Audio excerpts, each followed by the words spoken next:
Hi everyone, আমার নতুন একটা ভিডিওতে তোমাদের সবাইকে স্বাগত। আশা করি তোমরা ভালো আছো, আমিও ভালো আছি। তো আজকে হচ্ছে শুক্রবার, এখন বাজে সন্ধ্যে 7টা। আইসক্রিম নিয়ে এসেছিলো বাবা, সেটাই সবাই মিলে খেলাম। আর আজকে একটা দোকানে ছিল, সেখান থেকে বাবা মিষ্টি নিয়ে এসছে।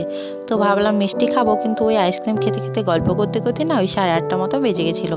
তারপরে রাত্রে রান্নাটাও কমপ্লিট হয়ে গেছিলো। তো বাড়িতে সবাই বললো রাত্রে রান্না হয়ে গেছে, তখন আজকে ভাতই খাবো, আর মিষ্টিকেও খাবো না। রাত্রে তো কেউ আর খায়নি, মিষ্টিটা রেখে দিয়েছিলাম সকালে সবাই খাবো বলে। তো তারপরে আমি কোনো ক্লিপ আর নেওয়া হয়নি, খাওয়া দাওয়া কোনো কিছুই। তো তারপরের দিন সকালবেলায় টুকটাক যে কাজগুলো ছিল, আজকে শনিবার তো টুকটাক যে কাজ ছিল সেগুলো করে আমি স্নান করে নিয়েছি। এখন বাজে ওই 8টা মতো হবে। আজকে আমরা বাড়ির সবাই স্নান করে নিয়েছি তাড়াতাড়ি, আমার ভাই আর বাবা ছাড়া সবাই একটু তাড়াতাড়ি স্নান হয়ে গেছে, কাজ কমপ্লিট হয়ে গেছিলো বলে আর কেউ দেরি করিনি। তারপরে এই যে দেখতে পাচ্ছ একটু রোদ ওঠেনি, অনেক জামা কাপড় ছিল ভিজে, প্রায় 3 দিন ধরে মেলছি আর রাখছি, কারণ শুকাচ্ছেই না। তো ওগুলোই সব মেলে দেওয়ার পর হচ্ছে মুড়ি খেতে বসেছি। এখন ওই কালকের মিষ্টি ছিল, আর দিদিকে বললাম বেগুন ভাজতে, কারণ রোজ রোজ না আলু ভাজা খেতে ভালো লাগছে না আমার। তো দিদিকে বললাম বেগুন ভাজ, তো বেগুন ভাজা দিও না, আমার ভীষণ টেস্টি লাগে। তো ওই জন্যে তারপরে আমাদের গাছের আম ছিল আর শশাও ছিল, তো ওটা দিয়ে সবাই মুড়ি খেয়েছিলাম। যে আমগুলো নিয়ে এসেছি তোমাদের দেখিয়েছিলাম, ওই আমগুলো না পাকেনি। তো অনেকটাই আম বলতে পারো, কিন্তু একটাও পাকেনি। তো যখন খাবো বা পাকবে তোমাদের দেখাবো।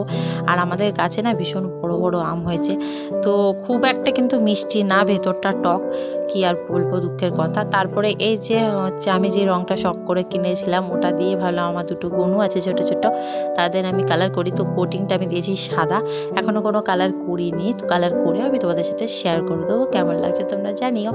আর কিছু কথা আমি শেয়ার করি, যারা ভিডিও করে বা তাদের অনেক কথাই শুনতে হয়। হ্যাঁ, আমাকেও কিন্তু অনেক রকমের কথা শুনতে হয়। হ্যাঁ, ঢং করে, ভিডিও করে কী লাভ, সর্বক্ষণ ফোন নিয়ে থাকে, এই করে ওই করে, সেরকম ভেবে কিন্তু আমি অনেক কিছু ভিডিও করতে পারি না। এখনও কিন্তু আমার লোকের সামনে গিয়ে বা রাস্তায় গিয়ে ভিডিও করতে কেমন একটা দ্বিধাবোধ লাগে। কিন্তু আমি বলবো জিনিসটা কিন্তু আমি শখ করে বানাই, কোনো কিছুর জন্যে কিন্তু না। হ্যাঁ, এবার কোনো কিছু ভবিষ্যতে হতেই পারে, সবাই তো সব কিছু নিয়ে আশা তো করেই সবাই, কিন্তু এখন আমার আশা হচ্ছে আমি, আমার শখ হয় তাই আমি করি, সেরকম কোনো কিছু কিন্তু প্ল্যান আমার এখন অবধি নাই। তো এই যে আমটা আমি তোমাদের সঙ্গে এখন শেয়ার করছি, সেটা হচ্ছে আমাদের গাছের আম। তো সেটাই খেলাম, মানে মুড়ি খাওয়ার পর। তারপর আজকে রান্না হয়েছে পুঁই শাক। আমাদের যে জমিতে গাছ লাগিয়েছে, মানে জমি নেয় বছরে, সে হচ্ছে পুঁই শাক দিয়ে গেছে, তো ওটাই আজকে রান্না হবে। আজকের লাঞ্চের মেনু ছিল ডিম ভাজা, বড়া ভাজা, ডাল আর হচ্ছে পুঁই শাকের তরকারি। তো ওটা খাওয়া দাওয়ার পর কিন্তু আর কোনো কিছু করিনি। সন্ধ্যাবেলায় সবাই মিলে এক বাটি চানাচুর নিয়ে বসে গেছিলাম। তো আজকের ভিডিওটা কেমন লাগলো জানি। আজকের মতো দেখা হবে অন্য কোনো ব্লগে।